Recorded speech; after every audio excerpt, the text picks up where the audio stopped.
Right, hello and welcome to the legendary Subaru Impreza Rally Car from 1998, one of the latest cars added to Gran Turismo 7 with update 1.49. And today we're gonna see how good it is in Gran Turismo 7. So, to get your hands on this vehicle, you need to head on over to a legendary dealership and spend 650,000 credits. So what makes this Subaru so legendary? We see that this is Subaru's triple race winning World Rally Car from the 1998 season.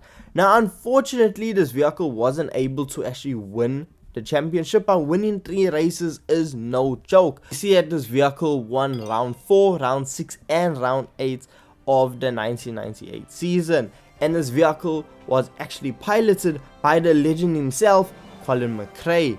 So this vehicle does have some pure racing pedigree behind it and some race wins. So a difference between the WRC 98 and 97 model, well, we see that the 98 has a few modifications just improving it, because it has computer controlled active differentials in the front, rear as well as central couplings. So this just helped the vehicle get traction and really put its power down. So let's see how it puts its power down around a circuit. So around Kyoto Driving Park, we see that this vehicle travels down the main straightaway at just under 200 kilometers per hour before we need to slam on the brakes. Now with the vehicle being standard, the braking system does more than it needs to. It's more than overpowered to handle the speed that the Subaru actually travels at. And we see when it comes to handling, well, there's no sliding about. The vehicle is very planted, because the thing is, you aren't really going that fast. Now you might find that quite odd, because I mean, if we look at it, this is a proper rally car, a proper race car. But around Kyoto Driving Park, we was in lap times around the 1 minute 48 second mark. Now this has to do with the fact that this vehicle produces 299 brake horsepower from a flat 4 2-liter engine and weighs 1,230 kgs. But I don't know, for some reason this vehicle didn't feel like it was going fast, but it was setting decent lap times for a vehicle that's standard. Now what you can do is improve this power output by heading on over to a tuning shop.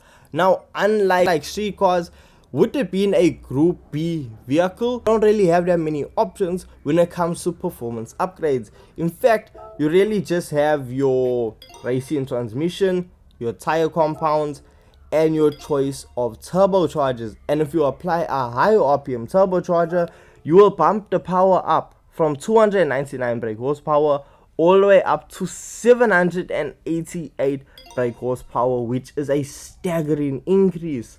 Now when it comes to a visual customization for the Subaru, we see that we also have limited options. We see that for a front splitter, well, we do have 2 options. We have 1 option for a side skirt, and that's just removing mud flaps. We have no option for a rear diffuser or a rear wing, but we also have an option for grille customization, and that's just the badge in the front logo.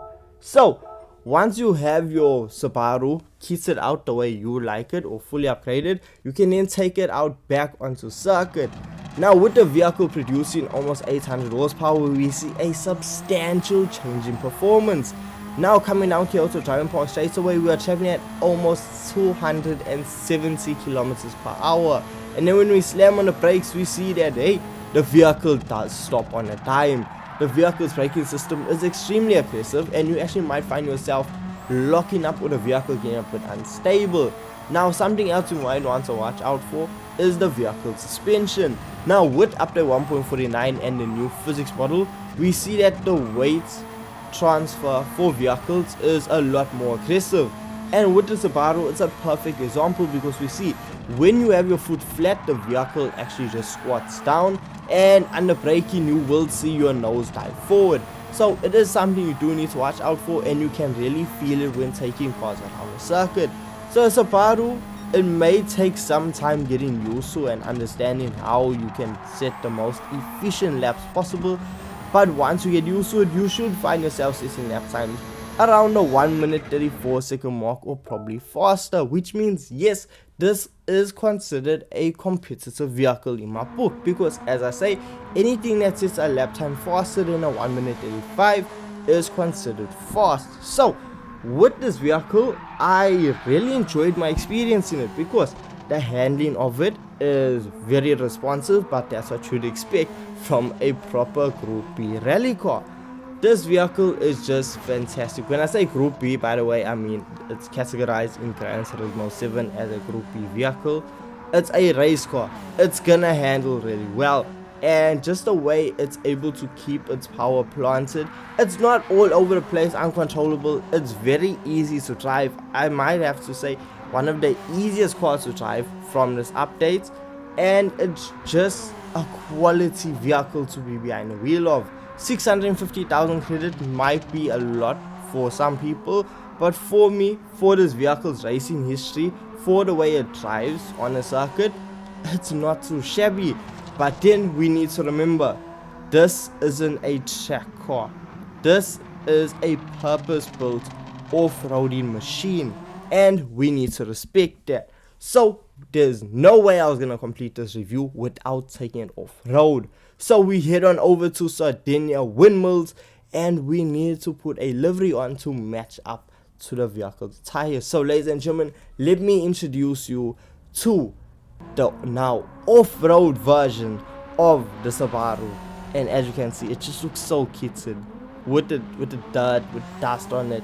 This is how the Subaru is supposed to look. So when it comes to off-roading, since update 1.49, it's improved tenfold. The off-road handling of vehicles is so much better. The way the vehicles grip up a lot more. It doesn't feel like you're just skating on ice with no traction. You're able to gain traction a lot quicker. Your vehicles still slide about, and it's just a lot more authentic and a better overall experience when it comes to off-roading. And if you haven't tried out the off-roading in Gran Turismo 7, you need to. I highly recommend it. It's so much faster. It's so much easier to drive vehicles now. And even the jump physics overall has seen a noticeable change and improvement, and I'm absolutely loving off-roading in Gran Turismo 7.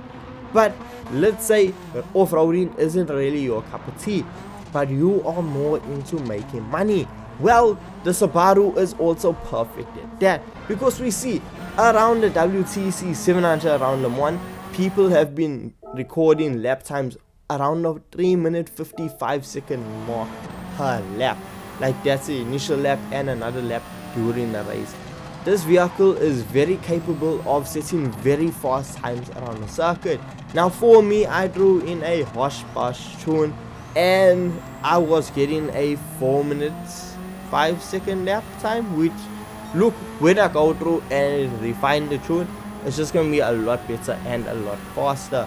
But the vehicle on fuel map level 6, you are gonna manage to get 3 laps out of the vehicle, and it's still gonna be able to travel over 300 kilometers per hour, which is just absolutely insane. So the Subaru Impreza, it's great off-road, it's great on-road, it's great at money grinding. There's nothing that I can see the Subaru being bad at, and if that's not a reason to purchase it, I don't know what is. But hey, let me know your thoughts and opinions in the comment section down below. And with all this being said, thank you so much for watching, thank you so much for your time, and I'll see you guys in the next video.